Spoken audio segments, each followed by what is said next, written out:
Ang mahal nating pastora ay wala po rito. So, praise the Lord. Naka-assign. So, tayo po ang naka-assign para magbahagi sa salita ng Panginoon.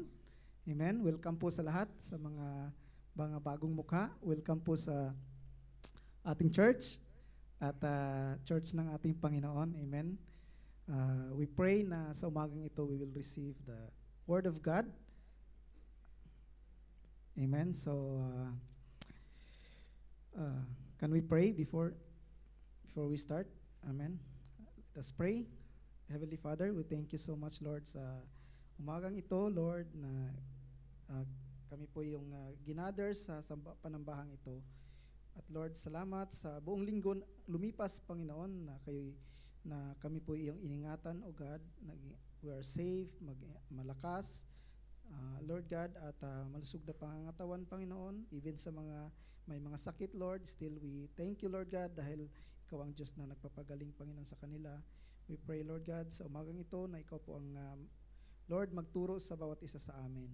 Lord, ikaw po ang kumilos sa aming mga buhay through your word, O God, Lord. Salamat, Panginoon, sa mga rebuke mo, Panginoon, sa mga teaching mo, Panginoon, Lord God, at sa mga reminder mo sa bawat isa, Panginoon, sa aming Lord God, sa aming pananampalataya sa iyo, O God, Lord. Salamat, Lord, sa iyo ang papuri, pagsamba, pasalamat sa pangalan ni Jesus. Amen and amen.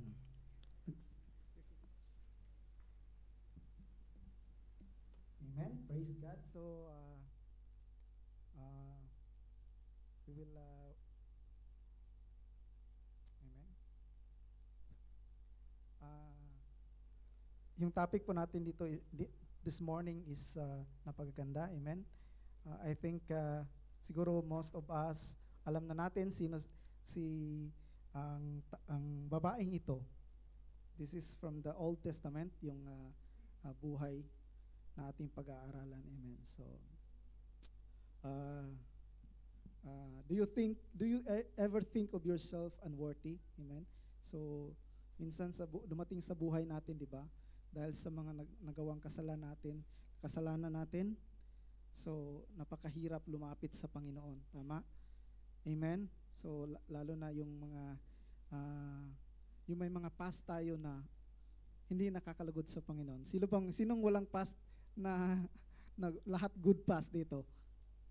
Wala, di ba? So lahat tayo is may mga past na hindi magaganda at hindi nakakalugod sa Panginoon.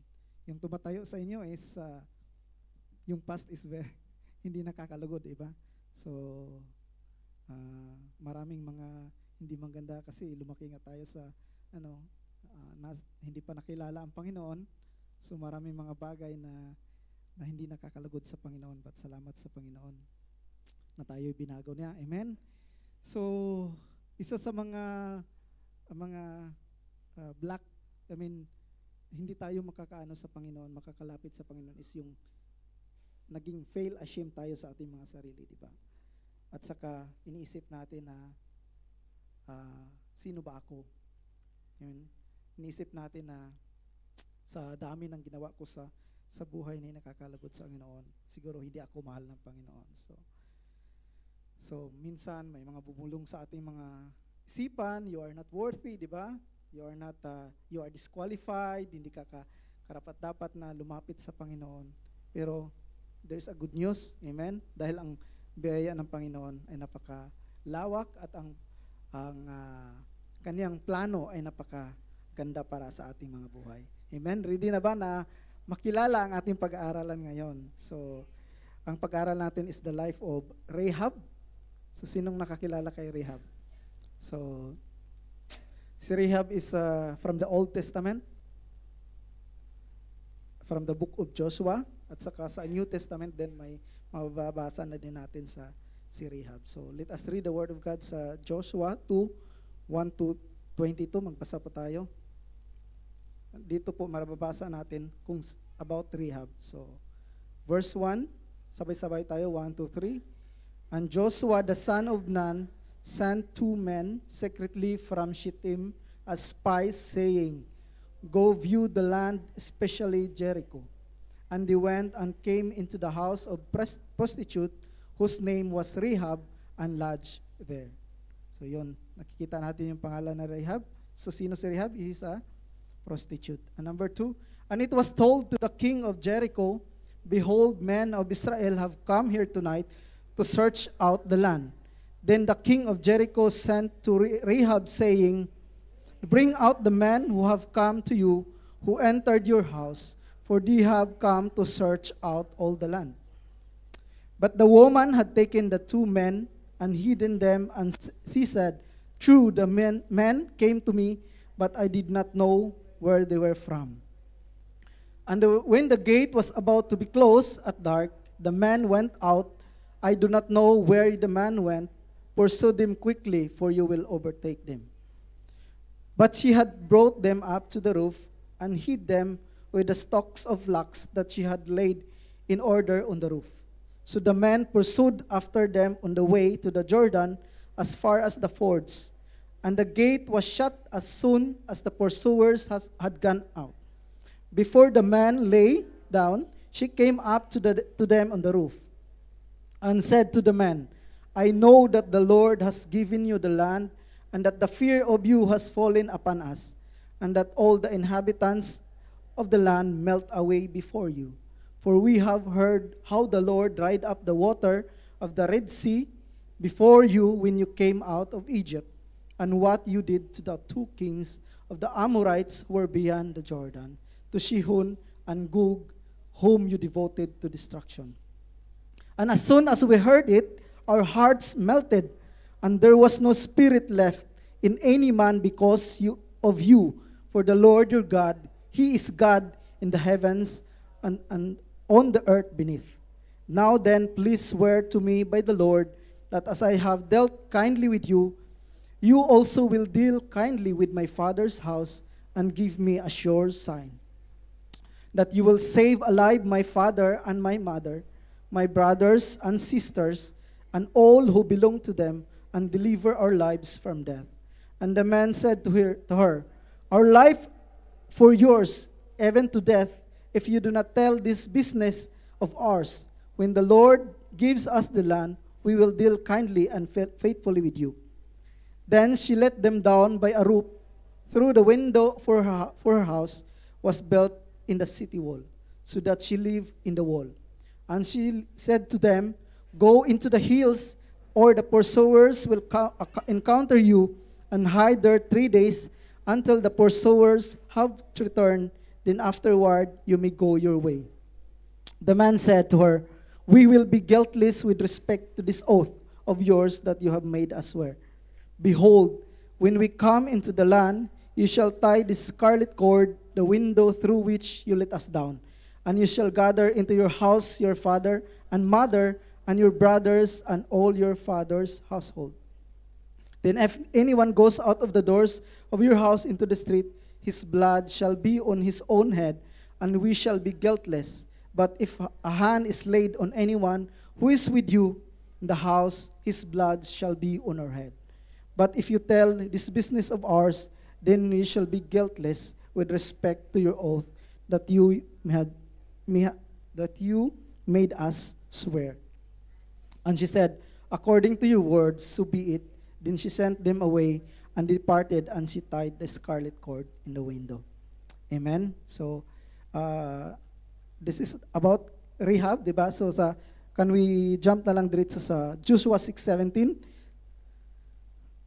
Yung pagkatapos na bumalik yung mga Israelites sa promised Jericho. And the city and all that is within it shall be, sinabi to ni Joshua, nung inatake na nila yung mga taga-Jericho. And the city and all that is within, it shall be devoted to the Lord for destruction. Only Rahab, the prostitute, and all who are with her in her house shall live, because she hid the messengers whom we sent. Amen? So, konting background lang about this text. So, yung una, di ba, yung namatay si Moses, tama? Tapos, binibigay ni Moses yung baton kay Joshua. Tama? So, yung si Moses hindi nakapasok sa promised land, tama? So si Joshua lang ang nakapasok, at saka yung mga remaining na hindi pinatay ng Panginoon. Amen. So yun yung so ngayon alam natin ng Wall of Jericho, yung alam yung wall of Jericho na pinabagsak ng Panginoon, yung inikutan nila 7 days, tapos for the last day, 7 times, di ba? So yun ang yung story nito. But before that, nag-send muna si Joshua ng 2 spies. So noong unang panahon, paggerahan, ang mangyayari is, para malaman nila, isurvey nila ang isang land, di ba? Pag atakihin mo, hindi ka basta atake, dapat may plano. So ang ginawa ni Joshua, nagpadala siya ng 2 spies, pumunta sa Jericho para alamin kung ano bang mga kahinaan, di ba? Anong mga dapat gawin para mapabagsak ang Jericho. Amen. So, yung Jericho is part of Canaan, yung Canaan. So di ba ang promise ng Panginoon mula sa Ehipto pupunta sila, yung promise nila is yung Canaan. So ito na yung promised land na Panginoon na binigay ng mga Israelitas. Amen. So dito makikita natin na yung 2 spies nung pumasok is, siyempre, pag Pilipino ka for example, or Arabic, alam na alam yung mukha kung Israelites ka, di ba? So nakikita, so alam na siguro may mga din sila, ang taga Jericho, may mga intel din, kung sinasabi pa intel ngayon, di ba? May mga intelligent na nga. May 2 pupunta dito, di ba? Noon kasi mga messenger lang, wala namang telepono. So ang nangyari is, kung pumunta sila, is nalaman yung taga Jericho na nandun yung dalawang mga ng spies nandun kay Rahab. Si Rahab, alam naman na ang dabin dito is Rahab the prostitute. Oh, so sa ibang word is yung may apelyido pa siya is Rahab the harlot. Amen. So dito natin makikita is God is using Rahab for His plan. Amen. So may mga 4 akong nilagay dito what we can learn about this passage. Una is God can use unworthy, unqualified people to accomplish His plan. Amen? So kahit pa anong background mo, kung ano ka kasama noon, God can use you, kapatid. Amen? As long as we are willing. So let us once again, yung sino ba to si Rahab? She's a Canaanite woman who lived in the city of Jericho in the promised land. So siya ay isang Canaanite. Ano ba yung Canaanite? Siyempre, nakatira sa Canaan. Para Pilipino, di ba? So Canaanite, sino ba yung mga Canaanite? Di ba noon mga Amorites, Canaanites, ano pa ba? Jebusites, mga sites, marami, mga sites, di ba, noong unang panahon. So marami doon yung mga nakapaligid sa land of Israel. Maraming mga ites. So isa yung Canaanites. So sino ba yung mga Canaanites? Yung Canaanites, they are idolatrous people worshiping various gods. So noon, they worship God, napakarami. They are called polytheists, di ba? Yung maraming Panginoon, maraming Diyos. So baka noon, marami tong Diyos. May Diyos na maliit, malaki, di ba? Ganon din mga ninuno natin sa mga Pilipino noon, di ba? May mga anito, mga maliliit na mga di ba? Minsan mga naka pa dito. Pa dito, di ba? So maraming, ito yung mga Canaanites. Example dito, yung God nila is Baal, si Asherah, si Molech. And the religious practices included rituals that were considered detestable by the Israelites, such as child sacrifice and temple prostitution, di ba? So may iba nga sila, di ba, yung sa Old Testament, inaalay nila yung mga bata, even though yung naalala niyo yung yung nilalaslas na yung para yung nilalaslas nila yung katawan nilang lumabas ang dugo para ialay nila na ang Diyos nila ay, di ba, ay dinggin sila ng Panginoon. So ang kanyang trabaho din, may trabaho si Rahab.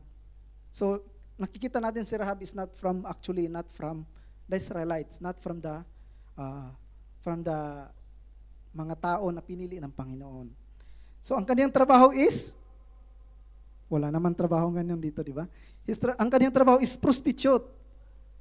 Ano ba yung prostitute? Alam natin yung prostitute, di ba? Or harlot, or yung, alam mo na, nagpapabayad para makakumita ng pera, di ba?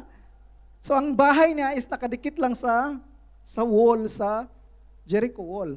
Kasi para pag pumasok yung mga bisita, pera agad, di ba? Pag napapagod mula sa biyahe kasi kaya may siya room sa taas, di ba? Nakikita na nababasa natin kanina. So ganyan ang trabaho ni Rehab. Sabi doon is wala asawa si Rehab. So siguro siya ang nagpapakain sa kanyang pamilya, di ba? I think kung nababasa natin, di ba?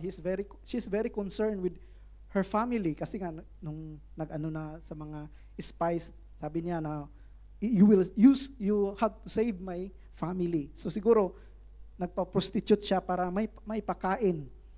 Ang kanyang maybe I don't know, hindi naman sinabi. Pero syempre ang prostitution noon is para kumita ng pera, di ba? Kasi ang mga babae noon talagang kung walang asawa, mahirap ang kabuhayan, di ba? Lalo na mga walang yung mga widows, mahirap sa noong panahon. Ngayon pwede na magtrabaho ang mga babae. Amen. So yun ang life ni Rehab.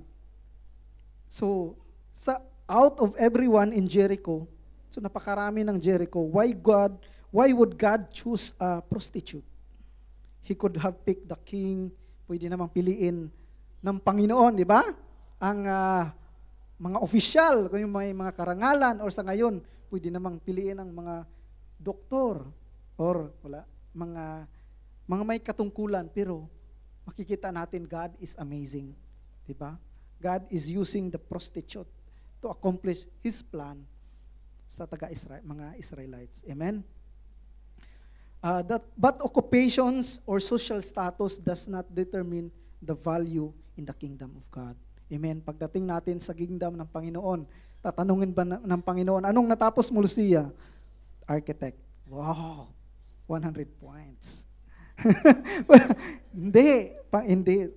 Pagdating natin sa sumakagalang buhay, wala na tayong madadala kundi kung naniwala ba tayo sa ating Panginoon. Hindi na yung anong naabot mo, anong na-establish mo sa mundong ito. Amen? Amen? Masaya, di ba? God is so amazing dahil kahit kayod, anong pagsisikap natin sa mundong ito para tumaas ang ating mga pangalan, may doktor, may master, doctorate, it doesn't matter sa kingdom ng Panginoon. Amen? In God's eyes, everyone is equal and is only looking for a willing heart. Amen. Sa mata ng Panginoon, tayo'y pantay-pantay, kahit architect ka man, or nasa image, ano pa mang trabaho mo, tayo'y pantay-pantay sa harapan ng Panginoon. So, makikita natin sa trabaho ni Rehab, siguro pinagdidirian siya ng kaniyang mga ka-city or ka-country. Ano yung tawag? Country ba yung tawag? Hindi pa naman country, no? Wala pa namang country. So siguro he's an outcast. Maybe ang tingin ng mga tao sa kanya napakababang uri, di ba? Naalala niyo yung adulterous woman na inano ng Panginoon na kung sino ang may sala, siya ang unang bumato. So kung makikita natin yung trabaho is mababang uri, di ba? So ngayon, kung makikita natin nga, siguro kung may kilala kayong mga prostitute, siguro pagdidirian yun, di ba? Siguro pag sabi, ano ba ang trabaho? Marami namang mararangal na trabaho, ba't ka pa nagtrabahong ganyan, di ba? So, mababang uri si Rahab. So no matter what label sa atin, no matter ng ano pang mga pinagdaanan natin, yung nababasa natin is it's offer the story of hope para sa atin, lalo na sa ating lahat na may mga pinagdaanan, may mga past na hindi maganda. Amen. This story offers us hope na ang Panginoon may pag-asa sa Panginoon kahit anuman ang yung mga past. Amen. So kung anumang mga past natin, mga mess na ating pinagdaraanan, amen, kung if we are willing, no, just like Rahab, kung we are willing to turn around that mess, no, then alam ko po na we can do it sa help ng Panginoon. So when you give your life to Christ, He will turn your life around for His glory. Amen? So kapag binigay natin ang buhay natin sa Panginoon, yung life natin na messy, God will change it into glorious. Amen? Not to glorify yourself, not to glorify yung buhay natin, kundi mag-glorify natin ang Panginoon. Amen? So, kapatid, God is looking people like Rahab. Amen? God is looking mga tao na kahit anong past sa kanila, but still willing, amen, to accept the Lord sa kanilang buhay. Amen? So, sabi sa 1 Corinthians,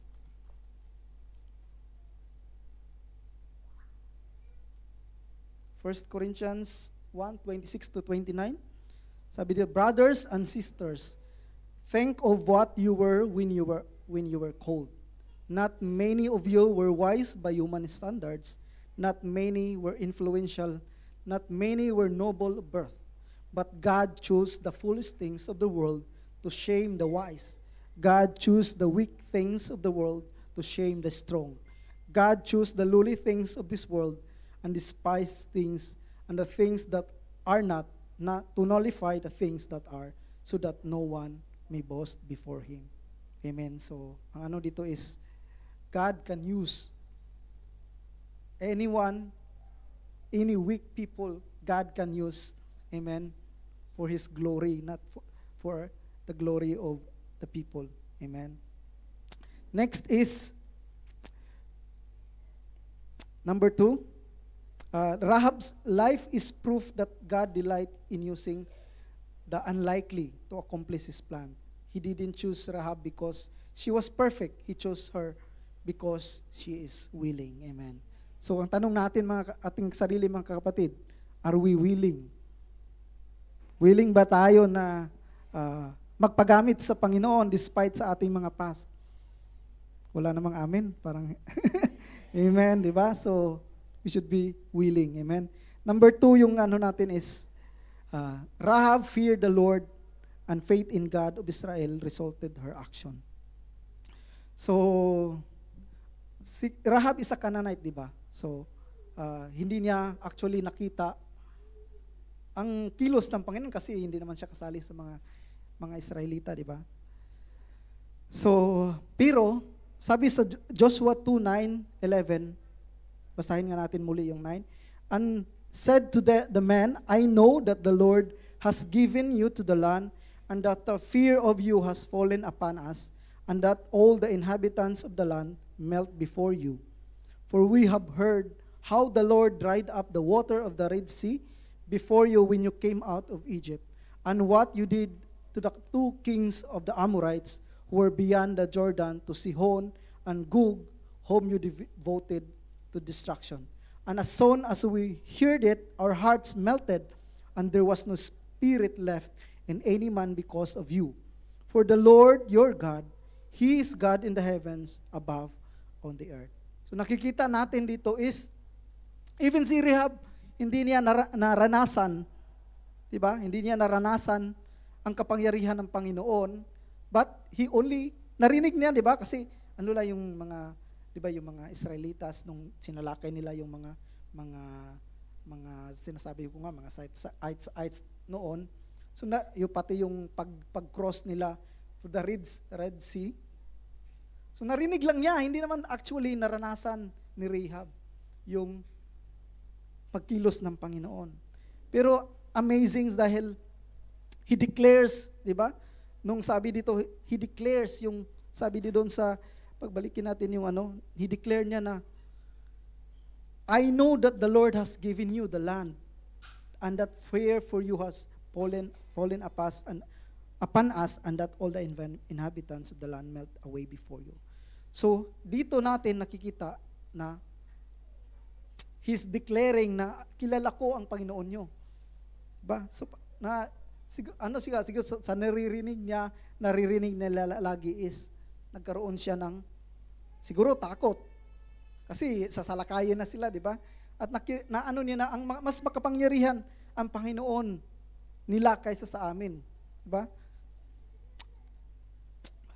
So yun ang, so dito nakikita natin as Rahab made a stunning declaration to the spies. Siguro she keep it. Amen? Yung kanyang paniniwala sa Panginoon. So, her decision to hide the spies was not just an act of bravery. It was step of faith in God. She know even na it will be a risky para sa kanya. Diba? Kasi tinago niya, diba? So, ang nangyari is, di ba dapat she should be loyal sa mga Canaanites, di ba? Kasi siya ay Canaanites. She should be loyal sa city of Canaan. Pero ang nangyari is, nag-shift ang kanyang buhay, di ba? Nag-shift sa kanya ang paniniwala. Siguro, she realized na sino ba tong pinaglilingkuran kong mga Canaanites na Panginoon. Siguro sa ano ng buhay niya, pinagdaanan niya. Maybe she questioned, ano ba itong mga Diyos na wala namang nangyari sa akin? Ganon din tayo, di ba? Ano bang sino ba tong parang wala nangyari sa buhay natin? Lagi na lang tayong ganito. Pero si Rahab, nung narinig niya, yun na mismo na at that moment, God has given that moment, di ba? Para maging turn around sa kanyang buhay. I think lahat ng tao binigyan ng Panginoon ng isang turning point sa buhay, di ba? Tulad sa akin, di ba? May mga sa buhay ng tao, I think God binigyan tayo ng Panginoon na magkaroon ng turning point sa ating buhay. Ngayon, ang tanong is, do we have to grab that yung moment na binigay ng Panginoon? Yun ang tanong doon, di ba? So, personally, di ba, paano tayo nag-turning point sa buhay? Personal testimony lang. So, before kami nagkakilala ng asawa ko, so, hindi pa ako noon actually born again Christian. So, maraming mga girlfriend na may mga, alam mo na, yung mga, maraming mga inom, alak, ganon. So, at saka I was so in love sa isang babae. Alam naman ni Jen. So, pero, sana hindi siya. Pero nagkahiwalay kami, di ba? So, I was so,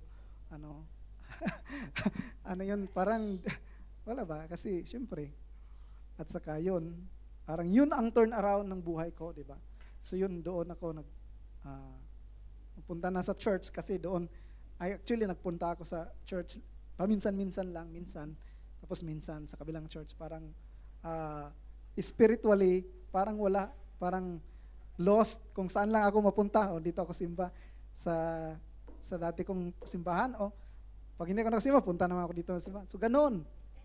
So, nung napunta ako sa church ng aking asawa, so, yun na ang turning point. Yung turning point is yung hiniwalayan ka ng girlfriend kasi. Di ba? So, mas nag-aanap ka ng yung comfort. So, doon sa church na yon, doon na nag-grow. Tapos yun nga, nakilala ko si Jen sa church doon. So, ng church na noon, yun. So, doon na yung turning point sa buhay ko, di ba? So, yun ang isang turning point na buhay ko kung bakit ko nakilala ang Panginoon at that time. So, masasabi ko na lahat tayo binigyan ng pagkakataon ng Panginoon sa ating buhay. Siguro minsan hindi lang natin narinig kasi we are so busy sa ating sarili, hindi natin narinig hindi tayo naging focus sa Panginoon. We are so busy sa ating pamumuhay dito sa mundo. I think lahat ng tao, for me, is God has given them opportunity. turning point. Katulad ni Rahab, yun ang turning point niya sa buhay niya. Kung pinalagpas niya, yung turning point na yun, ano kaya mangyayari?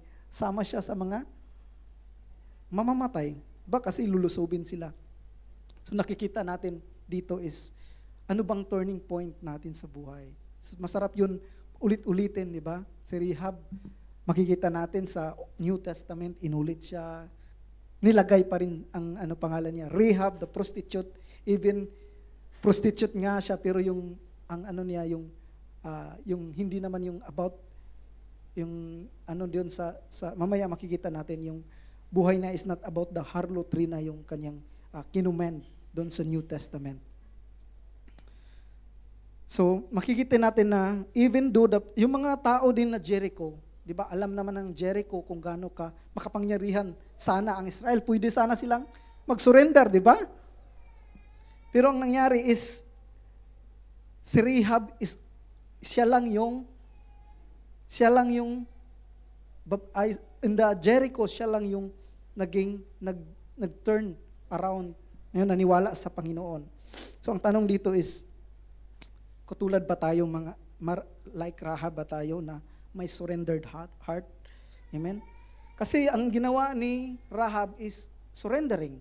Nag-surrender siya sa mga taga-Israelites kasi wala na siya, parang give up na siya. Kasi lose. Parang ang niya is, their God is very powerful na hindi kaya ng mga taga-Jericho na talunin ang mga ito. So nagkaroon siya ng surrendered heart. Pero yung mga mga people of Jericho, aside from Rahab and sa kanyang pamilya, is very resistant. Diba? Hindi sila nag-surrender sa mga taga-Israelites. So, yun nga yung moment na binigay ng Panginoon. When the moment came, Rahab made life-changing decision. She chose to align herself with the God of Israel, his people rather than the gods of the city. In short, Rahab have faith in God of Israel rather than the gods of Canaanites. Amen? So, basahin natin yung sinasabi ko kanina sa New Testament where kinumen si Rahab sa James 2:24-25. So,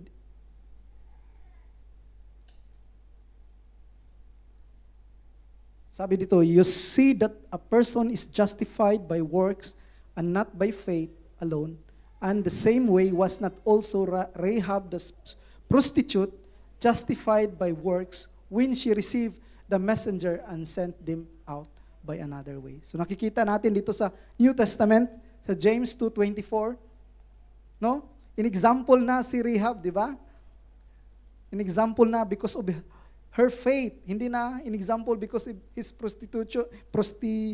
prostitution ng kanyang trabaho. In-example niya dito, is dahil sa kanyang faith.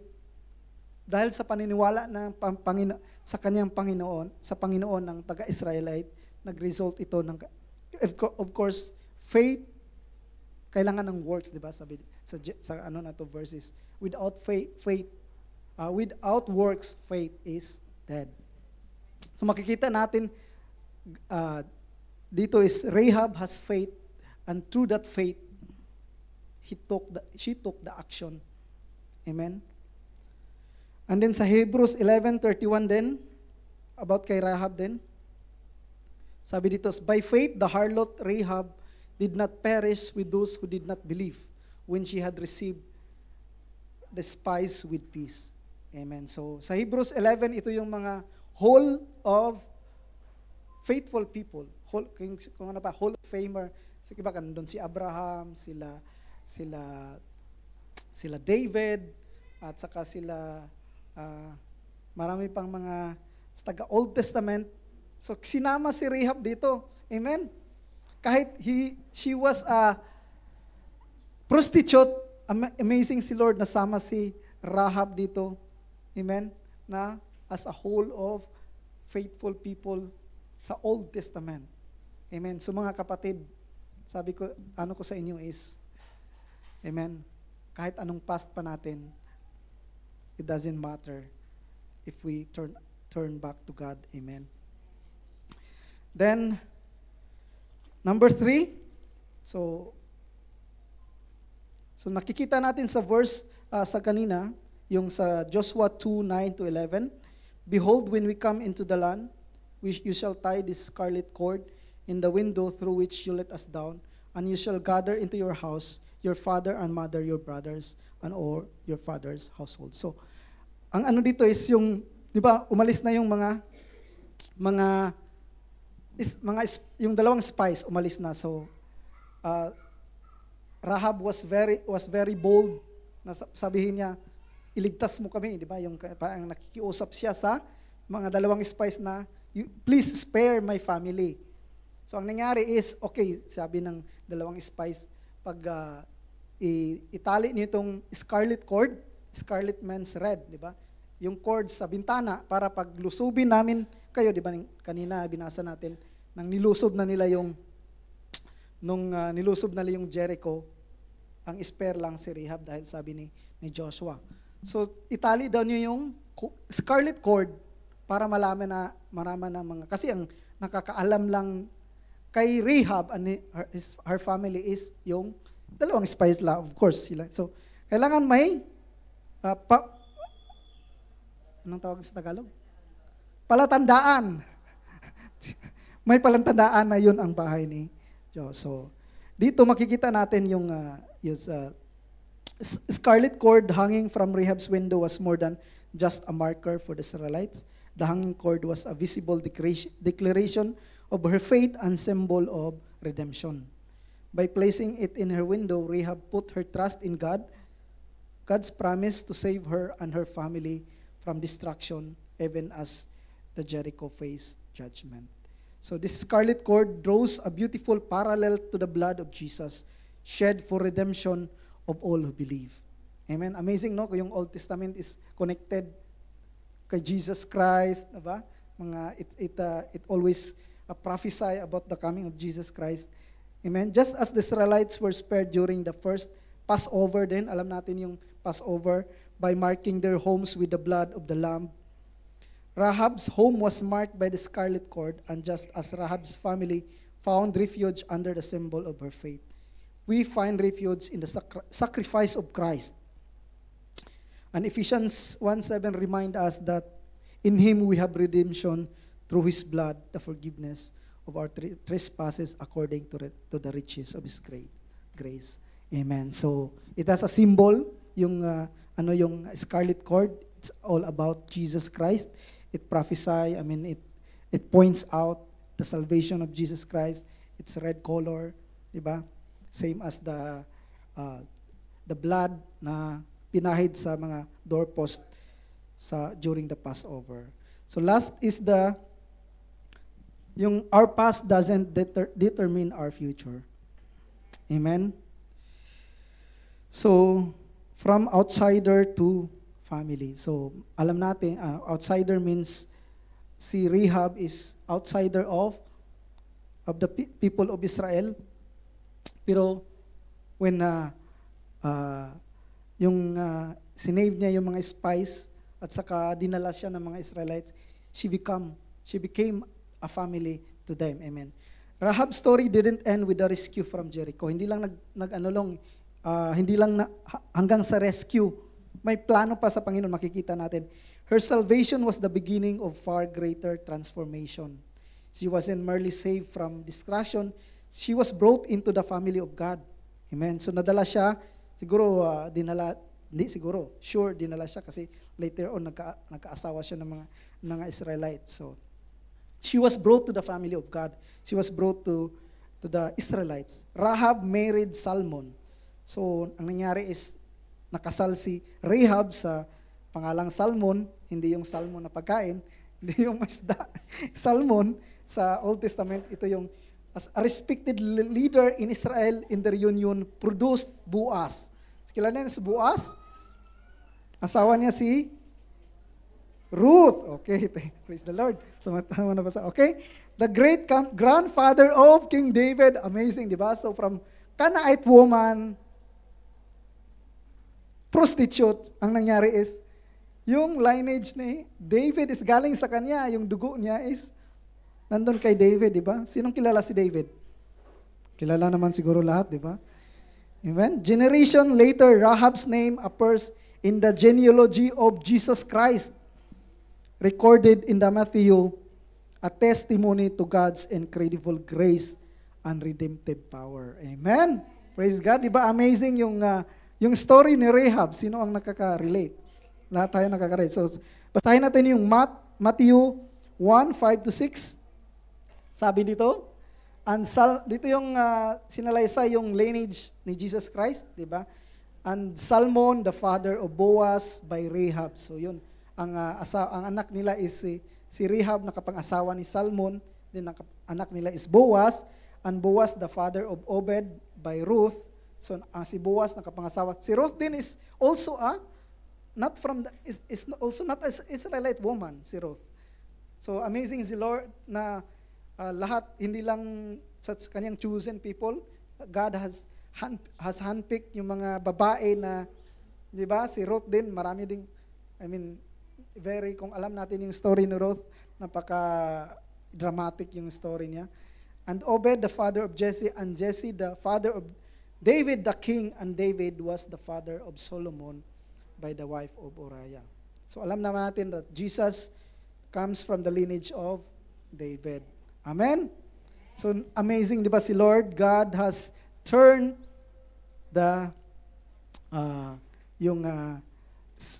sinner na babae into yung kanyang redemptive power through the Jesus Christ. Amen? If God can turn a harlot into a holy vessel, entrusting her with genes that would one day produce the king, surely those of us with past can leave our shame and walk away, fixing our eyes to the one who washes us white as snow. Amen? Praise the Lord.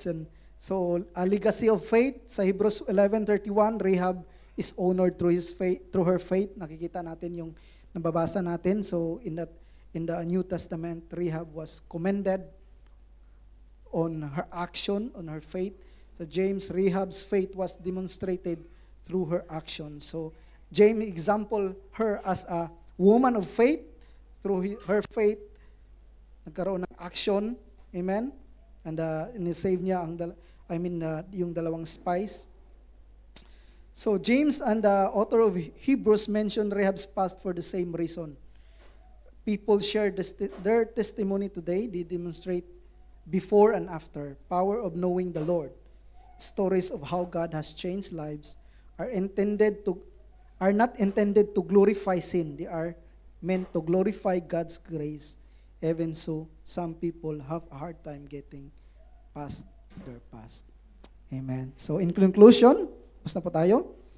Rahab's story also reminds us that no matter where we come from, what we've done, or how unqualified we feel, God can use us to inspire faith in others. Her past didn't disqualify her. In fact, it became part of her testimony to God's redeeming grace.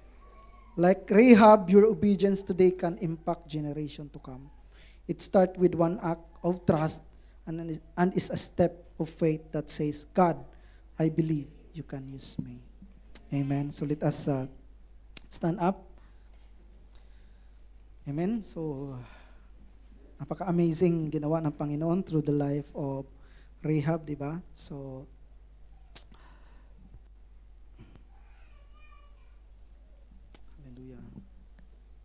nakikita natin yung turning point na binigay ng Panginoon, yung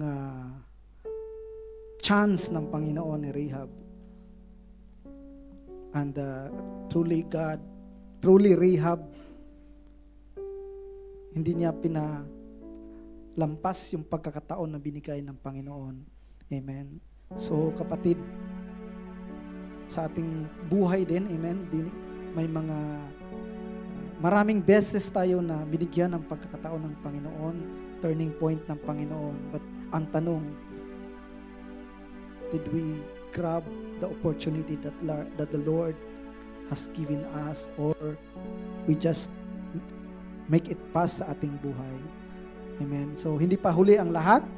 May alam ko na if we missed it before, yung pagkakataon na binigay ng Panginoon, God will give us another chance. as long as we are living in this earth. Amen. So ang tanong, are we willing to grab that moment na ibibigay ng Panginoon? So I pray na when yung ngayon man or bukas, I pray sa bawat isa na hindi natin dapat ma-miss yung pagkakataon ng Panginoon na binigay, dahil may magandang plano ang Panginoon sa atin. It doesn't matter kung anumang past natin, anumang mga ginawa natin kahapon, nakaraang araw, or yung isang taon. Amen. What does matter is yung ngayon at yung future na ililaan ng ating Panginoon. So, God has given us the freedom. God has given us the choice. Nandun lang po sa atin yung desisyon. Hindi may freedom of choice tayo ang binigay ng Panginoon. It is our faith, it is our willingness, or it is our yung respond natin sa Panginoon. Yun ang we have to think, we have to meditate sa ating buhay.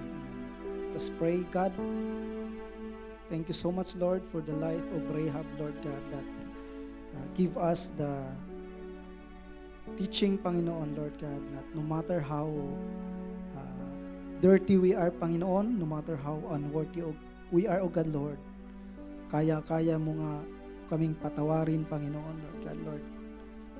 Kaya mo kaming, Panginoon, Lord God, tanggalin sa Lord God, Lord God, may reclaim na iyon, Panginoon, Lord God, and you will bring us into marvelous light, Panginoon, Lord.